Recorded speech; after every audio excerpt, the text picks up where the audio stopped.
देखिए, आज के ज़माने में जो शादियाँ होती हैं, मुझे मालूम नहीं कितना आप वाकिफ़ हैं उनसे, वो सारी की सारी कैमरे के लिए होती हैं।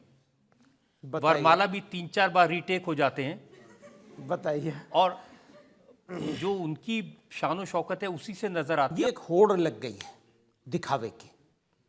तो मेरी यहाँ की शादी मैंने 10 लाख रुपए खर्च कर दिए। मेरे पड़ोस में जो बंदा है वो भी उसी के बराबरी आने के लिए वो भी 10 लाख रुपए खर्च करता है और उसके लिए उसे कितना अपनी सत्यानाश कराना पड़ता है। तो ये तो बड़ी दुश्मनी है समाज के साथ, समाज को, समाज के लोगों को, आप जैसे लोगों को, बड़े लोगों को। देखिए, आप जो बात कह रहे हैं वो अच्छी बात कह रहे हैं कि खर्चे वाली बात, लेकिन ये तो नहीं कि इस्लाम में जैसे लड़कियों के लिए आईब्रोज बनाने पर पाबंदी है, तो कार चलाने पर पाबंदी है, उनके शादी में म्यूजिक पर भी पाबंदी है। ये सवाल म्यूजिक का है। नहीं, सवाल म्यूजिक का भी है। तो म्यूजिक के बारे में तो एक ओपिनियन है बनी हुई पहले से, तो हम लोग उस ओपिनियन से बाहर क्यों जाएंगे? वो हमें तो कहना पड़ेगा। अब आप आधुनिक हो जाएं, उसके लिए आपका मेयार एक है, मेरा मेयार कुछ दूसरा है आधुनिक होने के लिए। मेरे नज़दीक आधुनिक होने का मतलब यह है कि हम आपके बारे में, आपकी चिंताओं के बारे में, आपसे मुराद हमारा पड़ोस है, हमारा सराउंडिंग है, हमारा मुल्क है, हमारा देश है, सेंसिटिविटीज़ के बारे में हम ज़्यादा जागरूक हो जाएं। आधुनिक होने का मतलब यह है कि हम पानी बचाने के बारे में ज़्यादा जागरूक हो जाएं, पानी को गंदा होने से अपनी नदियों को बचाने के लिए जागरूक हो जाएं, हम प्लांटेशन करने के बारे में जागरूक हो जाएं, हम चिड़ियों के बारे में जागरूक हो जाएं, हम तितलियों के बारे में जागरूक हो जाएं। मेरे नज़दीक ये है। लेकिन देश की बेटियों के प्रति भी तो हाँ, जागरूक हो देश की बेटियों को देखिए ना, देश की बेटियों को बराबर की हिस्सेदारी होनी चाहिए।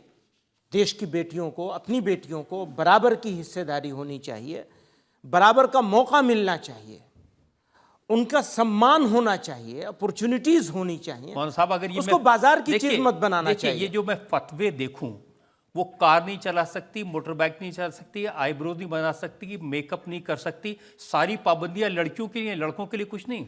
लड़कों के लिए भी है, बिल्कुल है, लड़कों के लिए भी। क्या पाबंदी है लड़कों के लिए? लड़कों के लिए बहुत सारी पाबंदियां हैं इसी तरह की। एक दो बता दीजिए मुझे। भाई यही है, मोबाइल नहीं रख सकते अगर आप इंस्टीट्यूट में रहेंगे। वो तो दोनों के लिए है, सबके लिए है, लड़कों के लिए भी है, और बहुत सारी हैं ऐसी मिसालें। अब कितनी बताऊंगा मैं यहाँ, आप तो क्योंकि फतवा लेके पकड़ के बैठ गए हैं, तो अब ये तो मुझे जो दारुल उलूम की वेबसाइट है उससे यही फतवे मिले और सारे फतवे लड़कियों के लिए हैं। नहीं, वो आपने सेलेक्ट करके ढूंढ के निकाले। तो ये सवाल पूछे थे जनता से।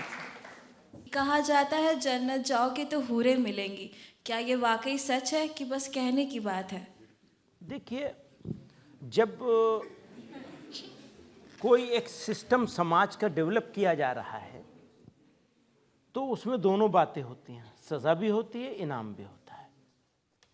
तो कहीं इनाम का तस्करा होगा ज़रूर, अब उसको ओवर एम्फसाइज किया जा रहा है और उसको बढ़ा करके बयान किया जा रहा है, ऐसी चीज़ें ढूंढी जाती हैं। सर ने भी ऐसा बहुत रिसर्च करके ऐसी चीज़ें ढूंढी हैं हमारे भाई साहब ने। तो वो इसी तरह का है कि बहुत ज़्यादा उसका प्रोपेगेंडे के तौर पर उसको प्रेजेंट किया जा रहा है, वरना सज़ाएं भी बहुत सारी हैं, बहुत सारी। अच्छा, हर धर्म में, सिर्फ इस्लाम की बात नहीं, सब जगह इनाम और सज़ाएं दोनों चीज़ें रखी गई हैं।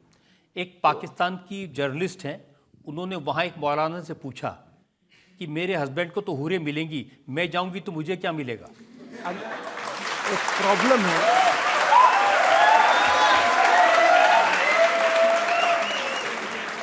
एक प्रॉब्लम है, वो ये है कि मैं तो ये चाहता हूँ आपसे भी कि पाकिस्तान का तो जिक्र ही ना किया जाए। लेकिन आपने एक ज़रा सा एक इससे, इनके सवाल से रिलेट करके एक सवाल किया है। तो जो इनाम मर्दों को मिलेगा, जो भी मिलेगा अच्छे काम करने पर और बुरे काम करने पर जो सज़ा मर्दों को मिलेगी, इसी तरह औरतों के लिए भी होगा। इनाम भी और सजा भी। ऐसा नहीं हो सकता कि औरत के लिए कुछ और हो, मर्द अच्छा, के वहां लिए तो कुछ मौलाना साहब ने उसको जवाब दिया कि आपको तो अपने हस्बैंड ही मिल जाएंगे। तो उन्होंने कहा मैं क्यों उसको लेके क्या करूंगी। उसको हो सकता है मैं उसको इख्तियार ही ना करूं। अगर मैं औरत हूं तो हो सकता है मैं अपने हस्बैंड को चूज ही ना करूं। बिल्कुल, ये इख्तियार मिलेगा औरत को।